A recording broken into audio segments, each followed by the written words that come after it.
Good day and welcome to the Seatrade Maritime Podcast. My name's Paul Bartlett and I'm a correspondent on Seatrade Maritime News.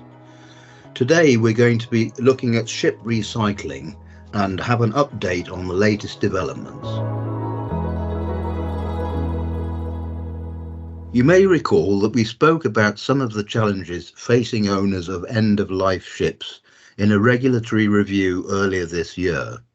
However, since analysts expect an increase in the number of ships heading for recycling yards next year, despite today's buoyant shipping markets, we believe that a recap and an update is required.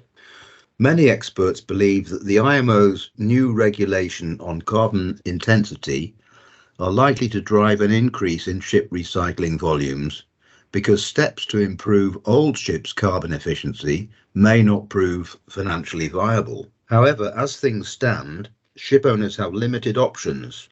Since China withdrew from the sector in 2018, recycling is focused on India, Pakistan and Bangladesh, collectively known as the Indian subcontinent, and Turkey. Meanwhile, there are three sets of regulations that apply to the sector.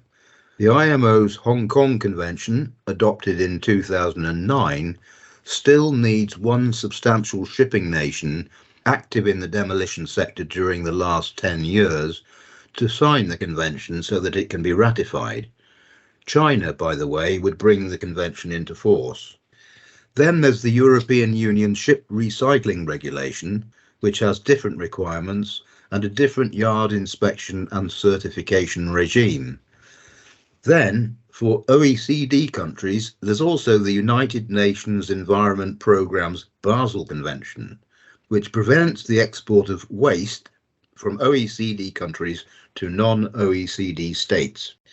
End-of-life ships, in this legal context, constitute waste. This is itself puzzling, since ships destined for recycling are quite often sold on for further trading in a rising market. In any case, demolition and recycling yards pay substantial sums of money for end-of-life ships, currently about $550 a tonne, so that they can sell on marine components to other parties. Anyway, although a significant number of recycling facilities on the Indian subcontinent have been approved by major classification societies under the requirements of the IMO's Hong Kong Convention, none has been approved so far under the EU's regulations. European owners are in a bind because they must stick to EU rules, and so they have only a few EU-approved facilities in Turkey available to them. However, it's even more complicated than that. So even if a recycling facility on the Indian subcontinent were approved by the European Union under its regulations, the yard would still be off limits to any OECD-based owner because of the Basel Convention. However, the European Commission's proposal for a new regulation on shipments of waste has been welcomed by the European Community Shipowners Associations, which say that the new regulation could clarify the legal framework. The Commission has suggested that if EU-flagged ships were to become waste outside EU waters, they could be recycled at facilities in non-OECD countries, provided that those yards were approved under the EU's ship recycling regulation. Importantly, what matters is not now whether a company is based in the EU, but whether EU-flagged ships become waste outside of the trading bloc. Recycling would still have to take place at an EU-approved facility, so the Commission's proposal would still provide a significant incentive for subcontinent recycling yards to undertake the necessary upgrades to facilities, toxic waste management procedures, and access to emergency health facilities as necessary. The European Community Shipowners Associations stated in its position paper, in order for the EU-flagged fleet to be recycled in a safe and environmentally sound manner, the establishment of a European list with adequate capacity is therefore urgently needed. This should contain facilities that meet the requirements of the EU ship recycling regulation, It should include facilities which can recycle large seagoing vessels, and it should be geographically well balanced, adapted to the needs of an industry operating globally, and it should guarantee sufficient recycling capacity that is reflective of the market. As things stand, there are no alternatives for the recycling of large vessels, including VLCCs and Suezmax tankers, Capesize and Panamax bulk carriers, and big container ships.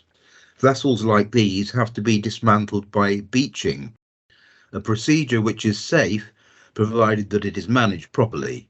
However, the sector's poor safety record has specifically been highlighted by lobby groups which claim that the beaching process is substandard and dangerous. Although there are a few small recycling facilities in some European locations, the underlying economics do not stack up. There is very little demand for scrap steel or other potentially recycled material, and labour costs are high. Meanwhile, ship demolition is environmentally unpopular, energy intensive, and so on.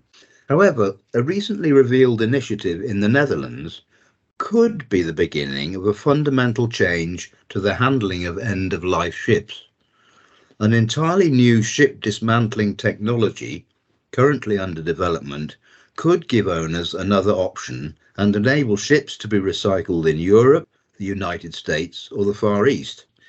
Based on complete circularity, highly automated procedures, and no direct human involvement, a pilot recycling facility could be up and running by the end of next year in the southwest of the Netherlands.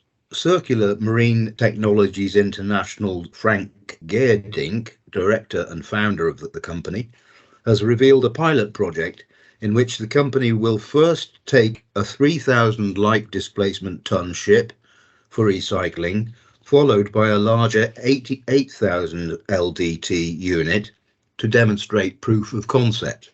Circularity refers to an industrial system which, quotes, designs out waste and pollution, keeping products and materials in use and regenerating natural systems, end quotes, according to the Ellen MacArthur Foundation. Following proof of concept, 2 more facilities would then be developed, according to Geerdink, who revealed that he is already talking to potential investors about other recycling sites around the world. Ultimately, the new generation of recycling yards could be capable of taking the very largest marine assets, including ships of up to 455 metres in length. The new facilities could be located close to or even integrated into new building shipyards. Owners with end-of-life ships would be encouraged to bring their assets to the CMT supervised facilities without being cleaned in any way. The assets would then be brought ashore and sliced into small sections, rather like a loaf of bread. Structures would then be washed off using recycled water to remove debris, residues, oils and chemicals. All organic material would undergo processing in a pyrolysis conversion unit to create LNG, hydrogen, and ultimately electricity for the facility, with significant volumes of extra electricity supplied to the local grid. Other metals, including aluminium, copper, brass, stainless steel, and bronze, would be sold on, and the now clean steel would be available to make green steel plate for the construction of new assets. The comprehensive recycling process, the high level of automation overseen by a small number of expert personnel, and the project energy self-efficiency would allow buyers for CMT to pay prices for assets close to those prevailing on the Indian subcontinent today, the company claimed. Meanwhile, the ability to use recycled green steel for new ships, possibly at shipyards nearby, would make the ship construction process far more carbon efficient. Thank you.